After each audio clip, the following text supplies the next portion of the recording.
जाग जा रे योगी, मिटा दे आलस के घेरे। अमृत वेले बाबा पुकारे, देखो बाहें पसारे। बाबा प्यार तुम्हारा अमृत वेले उठाता, मोहिनी रात में मुझे जगाता। प्रेम की घंटी हृदय मंदिर में बजती, परमात्मा पुकार में आत्मा सुनती। नींद पर होती योग की विजय, माया के होते सहज पराजय। आराम नहीं मिलन चाहती, बाबा संग आत्मा खिल जाती।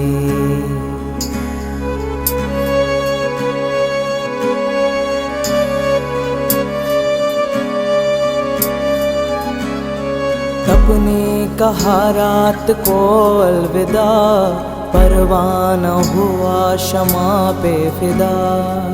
समय से पहले बाबा जगाते, नयन खुलते ही मिलन कराते। प्रेम में भीगा मन संकल्प मुस्काते, माया के बंधन स्वयं कट जाते। ठंडी गर्मी बारिश अब तप के साथी, मौसम की मार अब ना डराती। सोना अब आराम नहीं माया है, नींद अब अमृत नहीं विष का साया है। कमाई नहीं ये ऊर्जा की चोरी है, सुस्ती की धुन में बजी माया की लुरी है।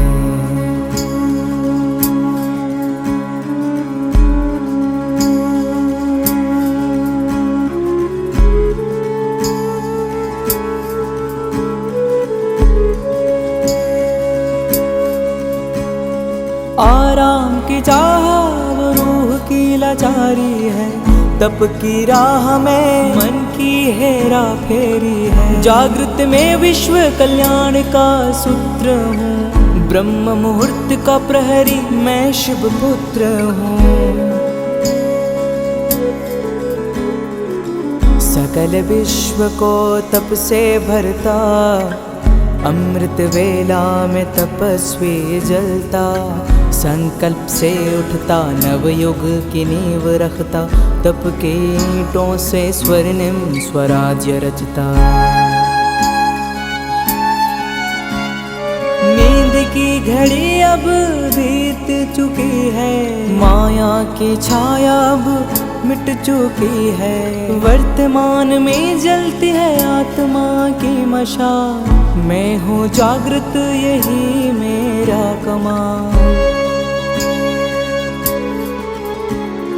बाबा की याद में स्वयं को गढ़ता, योग अग्नि से आलस को राख करता। मैं अब सुनहरी राह मैं हो रहा हूँ, मैं अब खो नहीं रहा मैं जाग रहा हूँ। जाग जा रे योगी, मिटा दे आलस के घेरे। अमृत वेले बाबा पुकारे, देखो बाहें पसारे।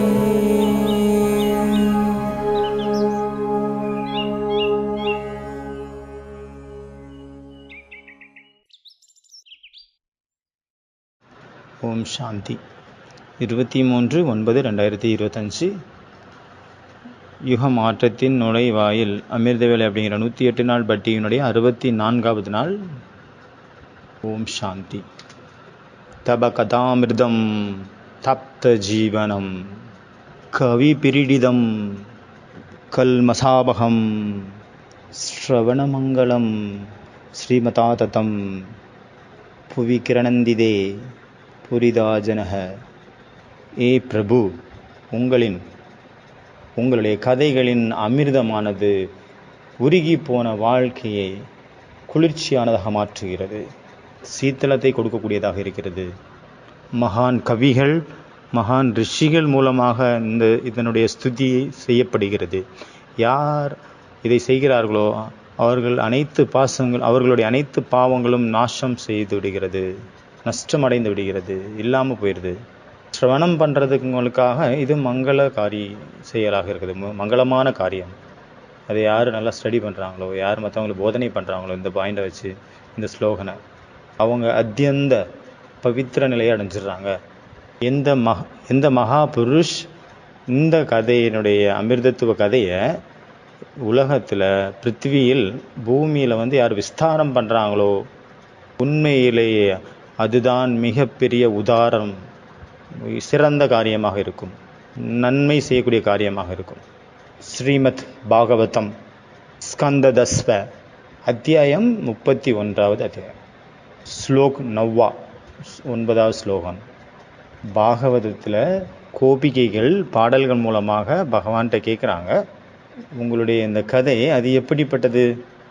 இது அமிர்தமான கதை. கவிகள் இதை மகிமை பாடியிருக்கிறார்கள், இதனுடைய மகிமை. ரிஷிகள் இதனை மகிமை பாடியிருக்கிறார்கள். நமது வாழ்க்கை நெருப்பை போல் சுடுகிறது, நெருப்பாய் கொதிக்கிறது. இந்த நெருப்பாய் கொதிக்கக்கூடிய நமது வாழ்க்கையில் இந்த கதையானது சீத்தளத்தை கொடுக்கக்கூடியதாக இருக்கிறது, சீத்தளமான நீரை கொடுக்கக்கூடியதாக இந்த அமிர்த கதை இருக்கிறது. இது அமிர்தத்துக்கு சமமானது. தப கதாமிர்தம் தப்த ஜீவனம் கவிப்ரீடிதம் கல் மகாசாபகம். நம்மளுடைய வாழ்க்கையில் இருக்கக்கூடிய என்னெல்லாம் கரைகள் இருக்குதோ, என்னெல்லாம் அழுக்குகள் நிறைஞ்சிருக்குதோ, விகாரங்களுடைய பாவங்களுடைய அந்த அனைத்தையும் இது என்ன பண்ணுது? க்ளீன் பண்ணிடுது. கவிப்ரீடிதம் கல்மசாபகம் தவ கதாமிர்தம் தப்த ஜீவனம். ஸ்ரவண மங்களம். இது காதுக்காக என்ன விஷயம்? காதுக்கு இது மங்களகரமானது, அதாவது கேட்பதற்காக மிக மிக மங்கள காரியமானது. இதை விட அதிகமான மங்கள காரியம் வேற எதுவும் இந்த உலகத்தில் இருக்கவே முடியாது. பகவானுடைய வாணி, பகவானுடைய மகா வாக்கியம், வேற என்ன இருக்க முடியாது இதை விட பெருசு? பரமாத்மாவனுடைய கதை, அவருடைய முரளிகளுடைய அவர் சொன்ன எல்லா முரளியையும் நம்ம ஸ்டடி பண்ணுறது நம்மளுடைய வாழ்க்கையினுடைய மிகப்பெரிய லட்சியமாக இருக்கணும். ஸ்ரவண மங்களம் ஸ்ரீமதா தத்தம் பூரி ஜாதனம். அந்த ஆத்மாக்கள் தான் பாக்கியவான் ஆத்மாக்கள். யார் இந்த முரளியை யார் நல்லா தானும் சிரவணம் பண்ணுறாங்க, மற்றவங்களுக்கும் சொல்கிறவங்க, அதுக்கு தான் ரொம்ப உயர்ந்தவங்க. கீதையில் சொல்லப்பட்டிருக்குது, எந்த பக்தர்களை எனக்கு ரொம்ப பிடிக்கும் அப்படின்னா, யார் என்னுடைய விஷயங்களை மக்கள்கிட்ட கொண்டு சேர்க்குறாங்களோ அவங்கள தான் எனக்கு ரொம்ப பிடிக்கும். மற்றவங்களுக்கு சொல்கிறாங்களோ, இப்போ அவருடைய வாணி, அவருடைய வார்த்தைகள், அவருடைய ஒவ்வொரு வார்த்தைகளிலும் ஊர்ஜா இருக்குது, சக்தி நிறைஞ்சிருக்குது. ஆத்மாவினுடைய மாற்றுவதற்கான அங்கே சக்தி இருக்கிறது அந்த ஒவ்வொரு வார்த்தைகளிலும். இந்த முரளி தான் அமிர்தம். பல ஜென்மங்களாக ஆத்மா தாகத்தில் அலைஞ்சிட்ருக்கு, பல ஜென்மங்களாக. உலகத்தினுடைய எந்த ஒரு மனிதன்கிட்டருந்தும் அந்த திருப்தி கிடைக்காது. பதவியினாலேயும் கிடைக்காது, பணத்தினாலேயும் கிடைக்காது, எந்த பொசிஷன்னாலேயும் கிடைக்காது, எந்த ஒரு இந்த உலகத்துலேயும் கிடைக்காது.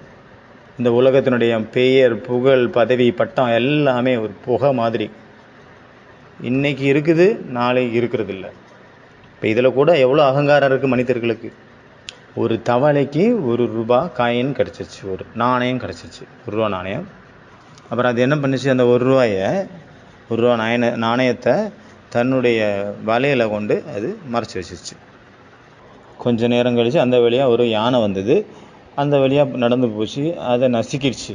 அதனுடைய அந்த வலையை நசுக்கிடுச்சு, அதாவது அதனுடைய புத்தையை நசுக்கிடுச்சு. அப்புறம் அந்த நாணயத்தை நசுக்கிடுச்சு. அது அவ்வளோ கோபம் வந்துடுச்சு. அது வெளியில் அந்த யானையை திட்டுது, உனக்கு எவ்வளோ தைரியம் இருந்தால் நான் வச்சுருந்த நாணயத்துக்கு மேலே நீ நடந்து போவ? அந்த பணம், அந்த 1 ரூபா நாணயம் அதுக்குள்ளே அவ்வளோ அகங்காரத்தை நிறைச்சிருச்சு. அது இது கூட மறந்துடுச்சு, எனக்கு ஈக்குவலாக எனக்கு எதிரில் இருக்கிற ஆள் யார், நான் யாரை சண்டைக்கு இழுக்கிறேன் அப்படிங்கிறதையும் மறந்து போயிடுச்சு. ஆனால் இதையும் மறந்துடுச்சு, நான் யார் அப்படிங்கிறதையும் மறந்துடுச்சு. மாயாவின் அப்படிங்கிற நாணயம், பணமாக இருந்தாலும் சரி, புகழாக இருந்தாலும் சரி, பதவியாக இருந்தாலும் சரி, எல்லாமே நம்மளை கட்டி போடுது, எல்லாமே நம்மளை கீழே விழ வைக்குது. அதனால் நம்மளுடைய மிகப்பெரிய செல்வம் என்ன? ஞான செல்வம். சண்டே முறையில் பாபா சொன்னார்ல, எல்லாத்த விட மிக உயர்ந்த கஜானா இதுதான். இந்த கஜானாக்களை அதிகப்படுத்துறதுக்காக 3 புள்ளிகள் வைங்க அப்படின்னு சொன்னார்ல. 3 புள்ளிகள் வைக்கிறது கூடிய ப்ராக்டிஸ் பண்ணுங்கள். அப்போ கஜானாக்கள் அதிகமாகும். யாராவது ஒருத்தர்கிட்ட சொந்த வீடு இல்லை, வாடகை வீட்டில் இருக்காங்க அப்படின்னா அவங்க யோசிக்கிறாங்க, நம்ம சொந்த வீடு கட்டணும். எது வரைக்கும் தான் நான் வாடகை வீட்டில் இருக்கிறது?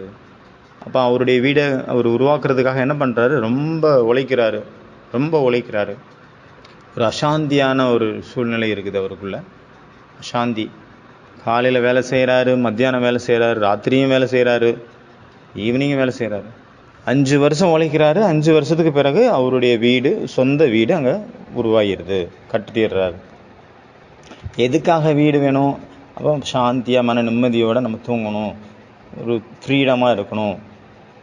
ஆனால் அவர் 5 வருஷமாக என்ன ஒரு மன நிம்மதி இல்லாமல் அந்த போராட்டத்தில், அந்த அசாந்தி நிலையில் அந்த வீடை உருவாக்குனாரோ, அது சமஸ்காரம் ஆகிட்ட காரணத்தினால அந்த வீடை கட்டி புதுசாக அதுக்குள்ளே புகும்போது, புதுமனை புகுலாக கொண்டாடும் போது உள்ளே போகிறார் அப்படின்னா, அந்த 5 வருஷத்தினுடைய டென்ஷனுடைய அந்த அசாந்தியினுடைய சமஸ்காரத்தை சேர்த்துட்டே உள்ளே என்ட்ரு ஆகிறாரு. ஆனால் வீடு கிடைச்ச பிறகு கூட அவருடைய அசாந்தி, அவருடைய நிம்மதியற்ற தன்மை அவர் கூடவே ட்ராவல் பண்ணுது. இடோனிக் த்ரெட்மில் அப்படின்னு சொல்லப்படுறது சைக்காலஜியில். ஒரு ஏழை இருக்கார் அப்படின்னா அவர் யோசிக்கிறார், எனக்கு பைசா வேணும் அப்படின்னு. அதனால தான் நான் துக்கமாக இருக்கேன். அப்புறம் அவருடைய ஒரு நாள் லாட்ரி அடிச்சிருது. இப்போ லாட்ரி அடித்தோன்னா அவருடைய குஷிக்கு அளவே இல்லை, ஒரேடியாக மொத்தமாக ஹை லெவலுக்கு போயிடுறாரு. அந்த கிராஃப் பாபா சொல்கிற மாதிரி பேராமீட்டர் மேலே போயிடுது. பாராமணி போதை ஏறி இருக்குது.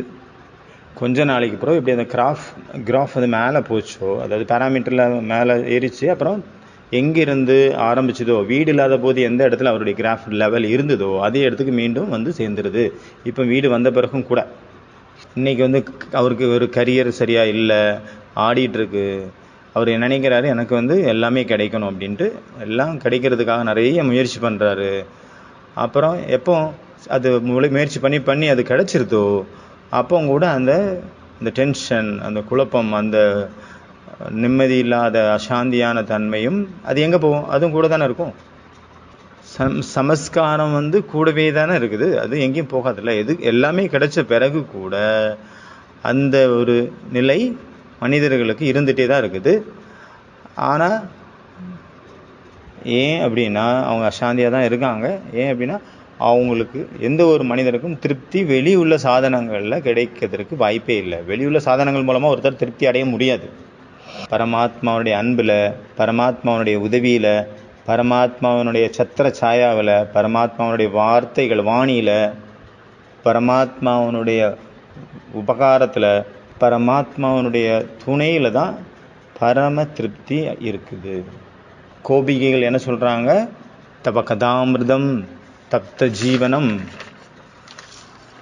கவிபிரீடிதம் கல்மஷாபகம் ஸ்ரவணமங்கலம் ஸ்ரீமதாததம் புவிக்ரணந்திதே பூரிஜாதனா ஜனாகா. தன்யர்கள் யார் அப்படின்னா, யார் இந்த பூமியில் உங்களுடைய கதைகளை யார் படிக்கிறாங்களோ, உங்களுடைய வார்த்தைகளை யார் படிக்கிறாங்களோ அவங்க தான். அதனால் முரளியை தானே படிக்கணும், அதை டிஸ்கஸ் பண்ணணும், எக்ஸாமும் கொடுக்கணும். அப்போதான் புத்தியில் வெறும் முரளி மட்டும்தான் இருக்கும். முரளியை ஒலிச்சிக்கிட்டே இருக்கணும். முரளியனுடைய வார்த்தைகள், பகவானுடைய மகா வாக்கியம் எங்கு ஒலித்து கொண்டிருக்கின்றதோ அதுதான் உண்மையிலேயே மதுபன். அதனால் முரளி எக்ஸாம் எழுதுனீங்க அப்படின்னா அதில் டென்ஷன் இருக்கக்கூடாது. டென்ஷனோடய எழுதுனீங்க அப்படின்னா அப்போ அந்த டென்ஷனும் உங்கள் கூடவே ட்ராவல் பண்ணும். அதனால் என்ஜாய் பண்ணி முரளி எக்ஸாம் எழுதுங்க. அதனுடைய ஆனந்தத்தை எடுங்க. நான் முரளியினுடைய ஓட்டப்பந்தய வீரன், அத்லெட்டிக்ஸ். முரளிங்கிறது என்னுடைய ஃபேவரட் ஸ்போர்ட்ஸ், மிக பிடிச்சமான விளையாட்டு முரளி. நான் முரளியை ஸ்டடி பண்ணுறேன் அப்படின்னா நான் ஸ்போர்ட்ஸ் விளையாடுறேன் அப்படின்னு அர்த்தம். நம்ம இப்போ ஸ்டேடியத்தில் உட்காந்துருக்குறோம், விளையாட்டு நடந்துகிட்ருக்குது. இப்போ இன்றைக்கி அமிர்த வேலை பட்டியினுடைய எத்தனாவது நாள்? 64வது நாள். இன்றைக்குள்ள பாயிண்ட்டை நான் நேற்றே படிச்சிட்டேன், அதனால் மாறிப்போச்சு. அப்போ இன்னைக்குள்ள பாயிண்ட் பார்க்கலாமா? இன்றைய பகவானுடைய மகா வாக்கியம் 64வது நாளுடைய பாயிண்ட்ஸ். பலவிதமான திலகங்களை இட்டுக்கொள்ளுங்கள். கம்பைன்டு சுரூபத்தின் திலகம். தினமும் அமிர்த வேளையில் பிராமண வாழ்க்கையின் நினைவு ஸ்மிருதியினுடைய திலகத்தை இட்டுக்கொள்ளுங்கள். இப்போ எல்லாத்துலேயும் ஒரு கேள்வி, பக்தர்கள் ஏன் திலகம் வைக்கிறாங்க? 10 பாயிண்ட் சொல்லுங்கள் பார்க்கலாம். பக்தர்கள், ஞானம் இல்லை, பக்தர்கள் ஏன் திலகம் வைக்கிறாங்க? ஆன்மீக சிந்தனை நிலைத்திருப்பதற்காக. வேற, அது ஒரு அடையாளம். அவங்க வைஷ்ணவரா அப்படின்ட்டு ஒரு அடையாளத்துக்காக. ஒவ்வொரு சில பிரிவுகள் இருக்குது, அவங்கவுங்களுக்குன்னு அவங்கவுங்க திலக முறை வேறு வேறு மாதிரி இருக்கும். அப்போ திலகம் அந்த இடத்துல அவங்களுடைய அடையாளமாக இருக்குது, நிரந்தரமாக நினைவு இருக்குது. அப்புறம் எந்த ஒரு நினைவு இருக்குது? நம்ம யார் அப்படிங்கிற நினைவு இருக்குது. அப்புறம் நம்ம அந்த மாதிரி ஆள் கிடையாது. உலகத்தில் யாரெல்லாம் தொலைஞ்சு போயிருக்காங்க அந்த மாதிரியான ஆட்கள் நம்ம கிடையாது அப்படிங்கிற நினைவு கொடுக்குது. வேற, நம்ம பக்தர்கள், நம்ம ஈஸ்வரன் மீது நம்பிக்கை கொண்டவர்கள், ஆஸ்திகர்கள், நாம் நாஸ்திகர் அல்ல அப்படிங்கிற ஒரு அடையாளத்துக்காக. அப்படி தானே? அடுத்தது அப்புறம் உடல் குளிர்ச்சிக்காக. அப்புறம் அது மட்டும் இல்லை, அந்த நம்மளுடைய முழு உடம்புல உள்ள எல்லா நாடியும் இந்த பொட்டு வைக்கிற இடத்துல தான் இணையுதாமா. அதை குளிர்ச்சியாக வைக்கிறதுக்காக இந்த இடத்துல நம்ம சந்தன திலகம் வைக்கிறோம். அப்புறம் திலகத்தின் மூலமாக நெகட்டிவ் எனர்ஜி தூரமாக போயிடுது. இதெல்லாம் பக்தி மார்க்கத்தினுடைய நம்பிக்கைகள். அவங்க இஷ்ட தேவதையினுடைய ஆசீர்வாதம் கிடைக்குது. வேற, பக்தர்கள் ஏன் திலகம் வைக்கிறாங்க? திலகம் எப்போ நம்ம வைக்கிறோமோ அப்போ மற்றவங்களுடைய பாவனைகள் கூட நம்ம மேலே சிரேஷ்டமானதாக இருக்கிறது. இல்லைன்னா நம்மளுடைய சரீரத்தின் பக்கம் அவங்க கவர்ச்சிக்கப்படுறாங்க. பக்தனுடைய சம்பந்தம் ஒரே ஒரு பரமாத்மா, அவங்களுடைய பகவான் மீது தான் இருக்கும். வேற என்ன பாயிண்ட்டு? ஸ்ரத்தையினுடைய ஒரு பக்தி பாவனை அதோட டிஃப்ரெண்டாக தெரிகிறதுக்காக. வேற பாயிண்ட், திலகம் சமர்ப்பண தன்மையினுடைய ஒரு அடையாளம். பக்தன் தன்னுடைய வாழ்க்கையை ஈஸ்வரனுக்காக அர்ப்பணம் செய்து விட்டார் என்பதனுடைய ஒரு அடையாளம். இவர் சாதாரண மனிதர் அல்ல, ஈஸ்வரனுக்கு அர்ப்பணமானவர், ஈஸ்வரனுக்கு அர்ப்பணிக்கப்பட்டவர், ஈஸ்வரனுக்கு படைக்கப்பட்ட பிரசாதம் இவர் ஆவார். அது அந்த மாதிரி அடையாளம். சிலருக்கு இப்படி இருக்கும், சிலருக்கு கிராஸாக இருக்கும், சிலர் நேராக இருக்கும், சிலருக்கு மூக்குலேருந்தே ஸ்டார்ட் ஆகும். ஒவ்வொருத்தருக்கும் ஒவ்வொரு விதமான திலகத்தினுடைய அடையாளம் இருக்குது. இப்போ ஒரு சுமங்கலி இருக்காங்க, அவங்க திலகம் வைக்கிறாங்கன்னா அவங்களுக்கு அது என்ன அர்த்தம்? அவங்களுடைய கணவர் அவங்க கூட இருக்காங்க அப்படின்னு அர்த்தம். அதான் உசுரோடு இருக்காரு. அதே போல் பக்தர்களுக்கு திலகம் எதை நினைவுபடுத்துது? பரமாத்மா கூட இருக்கார் அப்படிங்கிற நினைவு. இது நான் பக்தன் அப்படிங்கிற ஒரு அடையாளம். பாவங்களிலிருந்து முக்தி அடைவதற்கான ஒரு அடையாளம். திலகம் ஆத்மாவினுடைய அலங்காரம். திருநீராக இருக்கலாம், திருநீருடைய திலகமாக இருக்கலாம், சந்தனத்தினுடைய திலகமாக இருக்கலாம், நாமமாக இருக்கலாம், குங்குமமாக இருக்கலாம். எவ்வளோ பலவிதமான திலகத்திற்கான பொருட்கள் இருக்குது உலகத்தில். ஆத்மாவினுடைய ஒரு அடையாளம் அப்படிங்கிறது கூட அந்த திலகம் இருக்குது. திலகம் எப்போ போடுவாங்க? கோவிலுக்கு போகிறாங்கன்னா அப்போ திலகம் போடுவாங்க, திலகம் வைப்பாங்க. இது நம்ம பார்த்தது பக்தர்களுடைய அடையாளமாக பார்த்தோம். இது பக்தர்களுக்கும் அடையாளமான திலகத்தை பார்த்தோம்.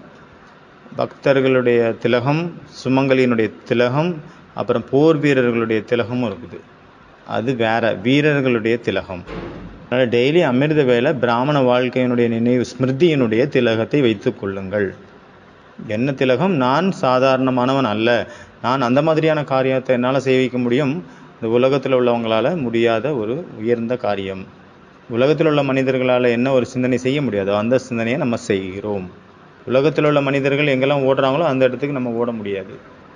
எப்படி பக்தர்கள் திலகம் வைக்கிறார்களோ அதே போல் நீங்களும் ஸ்மிருதி அப்படிங்கிற திலகத்தை வைத்து கொள்ளுங்கள். தாய்மார்கள் திலகம் வைக்கிறார்கள்.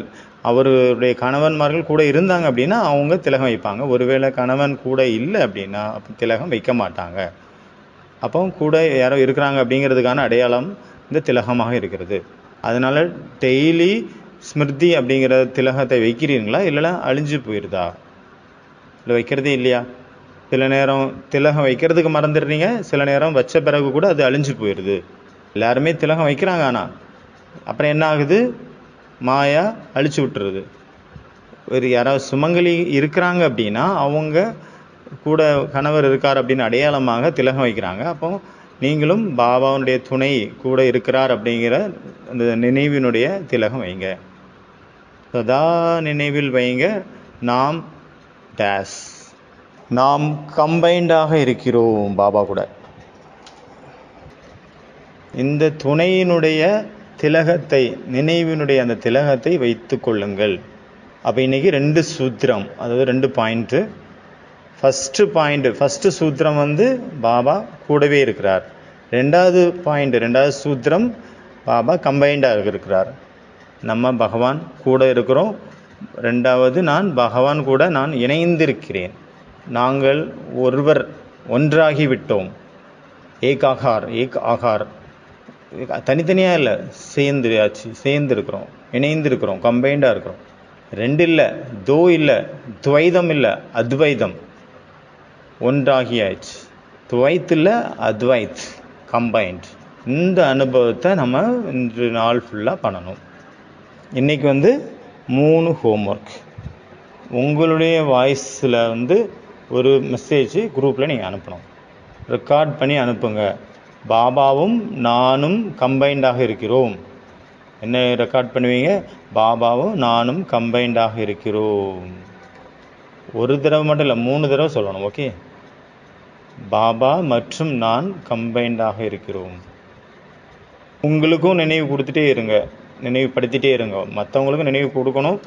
அப்புறம் எனக்கு நானே நினைவு கொடுக்கணும். பாபா என் கூட இருக்கிறார், பாபா என்னோட கம்பைண்டாக இருக்கிறாரு. 2 பயிற்சியும் நீங்கள் கூடவே செய்யுங்க. 2வது ஹோம்ஒர்க்கு இந்த ஒரு படம் இருக்குது பாருங்கள். அதாவது 2 இதயம் இணைஞ்சி இருக்கிற மாதிரி ஒரு இதயம் வரைஞ்சிருக்காங்க, அதுக்கு உள்ளே இன்னொரு இதயம் இருக்குது. அதாவது 2 இதயம் ஒன்றாகிவிட்டது. சிவனுடைய மகிமை இருக்குல்ல, 2ஆனவன் ஆனால் உருவில் ஒன்றானவன், சிவனும் சக்தியும். 3வது ஒரு ப்ராக்டிஸ் இருக்குது இன்றைக்கி. ரொம்ப அதிசயமான ஒரு ப்ராக்டிஸ் இது, வண்டர்ஃபுல்லானது. நீங்கள் இன்றைக்கி எப்போல்லாம் சாப்பிடுவீங்களோ அப்போல்லாம் நீங்கள் உங்கள் ஒரு சின்ன தட்டு எடுத்துக்கோங்க, இல்லை சின்ன கட்டோரா எடுத்துக்கோங்க. அதில் கூட வச்சுட்டு அப்புறம் நீங்கள் சாப்பிடுங்க. சின்ன பிளேட், அதில் 1-2 பொருள் வச்சுக்கோங்க. இது நான் சாப்பிடக்கூடியது, பக்கத்தில் இருக்கிற தட்டு பாபாவுடையது அப்படின்னு நினச்சிட்டு சாப்பிடணும். கொஞ்சம் போக அதில் வைங்க, அப்புறம் கடைசியாக நீங்களே சாப்பிட்ருங்க. இது பாபாவுடைய தட்டு, இது என்னுடைய தட்டு. ஆனந்தமாக இருக்கும். இதில் நான் சாப்பிட்டுட்ருக்கேன், அதில் பாபா சாப்பிட்டுட்ருக்கிறாரு. அது அவருடைய தட்டு. சமையல் செய்யும் போதாகட்டும், சாப்பிடும் போதாகட்டும், நம்மளுடைய ஸ்திதி என்னவாக இருக்குது அப்படிங்கிறது ரொம்ப ரொம்ப முக்கியத்துவம் வாய்ந்தது. ஒரு கசாப்பு கடைக்காரர் இருந்தார். அவர் ஒரு ஆட்டை தரன்னு இழுத்துட்டு போயிட்டுருக்காரு. எதுக்காக? வெட்டுறதுக்காக. அந்த பசு டயர்டாயிடுச்சு. அது போகிறதுக்கு ரொம்ப முடியலை, டயர்டாயிடுச்சு. அதனால் அது போக மாட்டேன்னு அடம் பிடிக்குது. அந்த கசாப்பு கடைக்காரரும் அவர் டயர்டாயிட்டார். அதாவது வெயில் நேரத்தில் வெயிலில் போயிட்டு இருந்ததுனால ரொம்ப டயர்டாயிட்டாங்க. அந்த மாடும் டயர்டாயிடுச்சு, இவரும் டயர்டாயிட்டார். அவரும் டயர்டாயிட்டார். ஏன்னா பகல்லேருந்து எதுவுமே சாப்பிடல. ஏன்னா இழுத்துட்டு போயிட்டுருக்காருல. அது மாடை இழுக்கிறது எவ்வளோ கஷ்டம். ஆடாக இருந்தால் கூட ஈஸியாக இருக்கும், ஆனால் மாடு, அதனால் இழுத்து டயர்டாயிட்டார். அப்புறம் பக்கத்தில் ஒரு ஹோட்டல் இருந்தது, அங்கே போய் சாப்பிட்றாரு. சாப்பிட்டோன்னே சக்தி வந்துடுது. அப்புறம் நல்லா அதை தரன்னு இழுத்துட்டு கொண்டு கூட்டிகிட்டு போய் சேர்த்துட்றாரு. அப்புறம் அதை கசாப்பு கடையில் அது கறியாக மாறிடுச்சு. அவருக்கு யார் சாப்பாடு கொடுத்தாரோ அவரும் இந்த பாவ காரியத்தின் பங்குதாரர் ஆகிவிட்டார். ஏன்னா அந்த சாப்பாடை சாப்பிட்டப்பறம் தான் அவருக்கு சக்தி வந்துடுச்சு. அப்புறம் தரன்னு இழுத்துட்டு போயிட்டார். அப்புறம் அந்த பசுவை கொண்டுட்டார், அந்த மாடை கொண்டுட்டார். இந்த பசு வதை அப்படிங்கிற இந்த மாபெரும் குற்றத்தின் பின்னால் அந்த சாப்பாடை கொடுத்த அந்த ஹோட்டல்காரர் கூட சூட்சுமமாக அவர் பங்குதாரர் ஆகிவிட்டார். இப்போ இதுலேருந்து என்ன தெரியுது? போஜனத்தினுடைய மகிமை எவ்வளோ உயர்ந்தது, போஜனம் நமக்கு என்ன சொல்ல வருகிறது, போஜனத்தினுடைய மகிமை என்ன, போஜனத்தினுடைய அந்த உணவினுடைய பிரபாவம் எப்படிப்பட்டது. இந்த விஷயத்தில் நிறைய காரணங்கள் இருக்குது. ஏன் நம்மளுடைய மனசில் குழப்பங்கள் ஏற்படுகிறது? பாபாவுக்கு போஜனம் வைக்கிறாங்க, பாபா போகு வைக்கிறாங்க, பாபா நினைவில் சாப்பிட்றோம். ஆனாலும் இன்னொரு விஷயம் இருக்குது. பாபாவுக்கு அந்த போஜனம் சமைக்கிறதுக்கான சாமான் வாங்கிறதுக்கான பணம் எங்கிருந்து வருது? இது கூட ஒரு கேள்வி. நிறைய பேர் ஆன்மீக, அதாவது கோவிலில் அந்த ஆன்மீக இயக்கங்களில் எதுக்காக பணம் போடுறாங்க? இன்கம் டேக்ஸ்லேருந்து அவங்க தப்பிக்கிறதுக்காக அங்கே பணத்தை கொண்டு போட்டுறாங்க. அப்போ அந்த பணம் வந்து கருப்பா இல்லை வெள்ளையா? அப்புறம் சமையல் செய்யக்கூடியவங்க எவ்வளோ ஸ்ரத்தையோட பாவனையோட செய்கிறாங்க. பகவான் அந்த சாப்பாடை சுத்தமாக மாற்றக்கூடிய வல்லமை வாய்ந்ததாக ஆகிற மாதிரி எவ்வளோ சமைக்கிறாங்க. அதனால் சமைக்கிறவங்க நினைக்கிறாங்களோ இல்லையோ, ஆனால் நம்ம கையில் வரும்போது அது நம்ம கண்ட்ரோல். நம்ம சாப்பிட்றதுக்கு முன்னாடி, நம்ம சாப்பிடும்போது பர்சனலாக அதை வந்து நம்ம திருஷ்டி மூலமாக அதை தூய்மையாக ஆக்கணும். அதை பாபாவுக்கு சமர்ப்பணம் பண்ணுங்க. மௌனமாக, ஏகாந்தமாக முடிஞ்சுது அப்படின்னா பூமியில் தரையில் உட்காந்து நீங்கள் சாப்பிடுங்க. உங்களால் முடியும் அப்படின்னா, வாய்ப்பு இருந்ததுன்னா. இப்போ இன்றைக்கி என்ன பண்ணணும்? ஒரு சாப்பாடு உங்களுடைய தட்டு இருக்குது, ஒரு சின்ன தட்டு பாபாவுக்காக வைக்கிறீங்க, அதில் கொஞ்சம் கொஞ்சம் பொருளை வைக்கிறீங்க. அப்போ நினைங்க, இதை நான் சாப்பிட்டுட்ருக்கேன், அதை பாபா சாப்பிட்டுட்ருக்கிறாரு. அப்போ நான் யார் கூட உட்காந்து சாப்பிட்டுட்ருக்கிறேன்? பகவான் கூட அமர்ந்து சாப்பிட்டு கொண்டிருக்கின்றேன். அப்போ இன்றைக்கி 3 விஷயங்கள் பார்த்தோம். ஒன்று வந்து நான் பாபா கூட இருக்கிறேன், பாபா கூட இணைஞ்சிருக்கிறேன். 2வது வந்து இந்த 2 இதயம் வரைய சொன்னார் இல்லையா, 2 ஹார்ட்டு, நானும் பாபாவும் கம்பைண்டாக இருக்கிறோம். 2 இதயம், ஒரு இதயத்துக்குள்ளே இன்னொரு இதயம், அதாவது இணைஞ்சாச்சு, ஒன்றாகியாச்சு. 2 இதயங்கள் ஒன்றாகிவிட்டன. 3வது பாயிண்ட் இப்போ பார்த்தோம்ல, சாப்பிடும்போது பாபாவுக்காக ஒரு தட்டு எக்ஸ்ட்ரா வச்சு அப்போ பாபா கூட சேர்ந்து சாப்பிட்ற மாதிரி நம்ம நினைக்கிறது. இதுதான் ஹோம்ஒர்க், இன்றைய ஹோம்ஒர்க். திலகத்தினுடைய விஷயத்தை பற்றி ஒரு இடத்துல நான் படித்தேன். பக்தியில் வந்து எதற்காக திலகம் வைக்கிறாங்க அப்படின்னு சொல்லப்பட்டிருக்கிறதுல, நெற்றியில் திலகம் இல்லை அப்படின்னா பக்தியில், அதாவது சாஸ்திரங்களில் என்ன சொல்லப்பட்டிருக்கு அப்படிங்கிறத பார்க்கலாம். பாடம் படிக்கும் பொழுது அர்த்தம் புரியாத மந்திரத்தை போன்றது. மகா புருஷர்களுக்கு முன்னாடி கூட தலை வணங்காத தலைக்கு சமமானது. கருணை இல்லாத இதயத்திற்கு ஒப்பானது. கிணறு இல்லாத வீடு, கோவில் இல்லாத ஊர், ஆறு இல்லாத நாடு, தலைவர் இல்லாத சமுதாயம், சமூகம், தானம் செய்யப்படாத பொருள், சிஷ்யன் இல்லாத குரு, நியாயம் இல்லாத ராஜ்யத்துக்கு சமமானது. தகுதியான மந்திரி இல்லாத ஒரு ராஜா, கணவன் இல்லாத மனைவி. இது எல்லாமே சாஸ்திரங்களில் திலகத்துக்கு என்னுடைய மகிமைகள். இதெல்லாம் திலகம் வைக்கிறது எவ்வளோ மகத்துவம் வாய்ந்தது அப்படிங்கிறது அதில் காட்டியிருக்காங்க. அதனால் காலையில் எழுந்திரிச்சோடனே பாபா என்ன சொல்கிறாங்க? ஸ்மிருதியினுடைய திலகத்தை வைங்க. பாபா கூட இருக்கிறார் அப்படிங்கிற அந்த ஸ்மிருதியினுடைய, பாபா என் கூடவே இருக்கார் அப்படிங்கிற ஸ்மிருதியினுடைய திலகத்தை வச்சுக்கோங்க. அப்புறம் கம்பைண்டாகவும் இருக்கிறாரு, கம்பைண்டாகவும் வச்சுக்கலாம். பாபா கூடவே இருக்கார் அப்படிங்கிற திலகத்தையும் வச்சுக்கலாம். சாத், பகவான் கூட சாத் கூடவே இருக்கிறார், கூடவே நடந்து கொண்டிருக்கின்றார், கூடவே சென்று கொண்டிருக்கிறோம், கூடவே எல்லா காரியமும் செஞ்சிட்ருக்கிறோம். அவர் கூடவே போயிட்டுருக்குறோம் அப்படின்னா என்ன அர்த்தம்? அவரை சார்ந்தே நம்மளுடைய வாழ்க்கை நகர்ந்து கொண்டிருக்கின்றது. அவரையே சுற்றி வந்துட்டுருக்குறோம், இல்லை அவர் நம்மளை சுற்றி வந்துட்டுருக்கிறார். அதாவது அவருடைய மகா வாக்கியம், அவருடைய அந்த வாணியினுடைய ஸ்டடி அது இடைவிடாமல் போயிட்டுருக்கும். இந்த முரளி ஸ்டடி அப்படிங்கிறத ரொம்ப ரொம்ப முக்கியத்துவம் அதுக்கு கொடுக்கணும். ஏன்னா வாழ்க்கையில் நிறைய அந்த மாதிரி இப்போ பிடிச்சிக்கிறதுக்கு யாராவது ஒருத்தர் வேணும்ல. அப்போ மகா வாக்கியம், பாபாவுடைய மகா வாக்கியங்கள் நம்மளை கீழே விழாமல் நிறுத்தி வைக்குது. இந்த மாதிரி படிப்பு மேலே அவ்வளோ லகன் இருக்கணும். இது யாருடைய படிப்பு? யார் சொல்லி கொடுத்துட்ருக்குறாங்க? அப்புறம் அந்த அன்பிலேயே மூழ்கி இருக்கணும். அந்த அன்பில் உள்ள குதிச்சிடணும். அன்பிலேயே மூழ்கிய இதயம்தான் என் இதயம். நாங்கள் உங்களுடைய அன்பில் இருக்கிறோம், நீங்கள் தான் என்னுடைய துணைவர். நாங்கள் எங்கு வந்துவிட்டோம்? இந்த நட்சத்திர கூட்டங்களுக்கு நடுவில் வந்துவிட்டோம். அதுதான் எங்கள் உலகம். அங்கு நாம் செல்வோம். பாபா, நீங்கள் எங்கிருக்கிறீர்களோ அங்கு நாங்கள் செல்கிறோம், குஷியில் நடனம் ஆடுகிறோம். இந்த வாழ்க்கை எப்படிப்பட்டது? நம்ம மகிழ்ச்சியாக ஆடி பாடி கொண்டாடி வாழ வேண்டிய வாழ்க்கை. எந்த ஒரு சுமையும் இல்லை, துக்கம் இல்லை, வலி இல்லை, பச்சாதாபம் இல்லை. இது எப்போ நடக்கும்? மனம் நிர்விகாரமாக எப்போ இருக்குதோ அப்போதான். மனசில் விகாரங்களே இல்லாத டைமில் தான். ஒருவேளை மனசில் விகாரங்கள் அது நடனம் ஆடிட்டு இருக்குது அப்படின்னா அப்போ நம்மளால் இந்த ஆனந்த நடனம் ஆட முடியாது. நமக்கு கவலை தான் இருக்கும்.